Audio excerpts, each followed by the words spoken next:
मत थी खुशी है मैं वीडियो पर खने पूरे नाराज दिखा यहाँ ना भला है खाने पूरा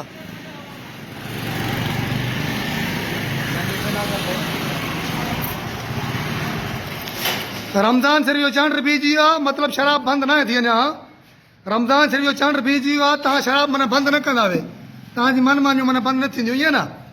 मतलब तव्हांखे रमज़ान शरीफ जो एहतराम जी ख़बर भी ना आहे त रमज़ान शरीफ जो एहतराम भी करिणो आहे रमज़ान शरीफ जो ख्याल भी करिणो आहे मतलब इहो तव्हांखे कंहिं शइ जो एहसास बिल्कुल भी ना आहे जेसीं ताईं तव्हां कोई अचे ना तव्हां बिल्कुल बंद न कंदो हा हे शराब जो गुत्तो तव्हां ॾिसो था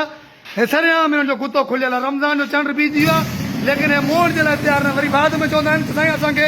अक़लियती बिरादरी खे जेको आहे सो टार्चर कयो वञे थो उन्हनि खे तंग कयो वञे थो हे तव्हां पाण पंहिंजे अखियुनि सां ॾिसो त रमज़ान शरीफ जो चंड बीजी चुको आहे लेकिन गुत्तो जेको उहो खुले थो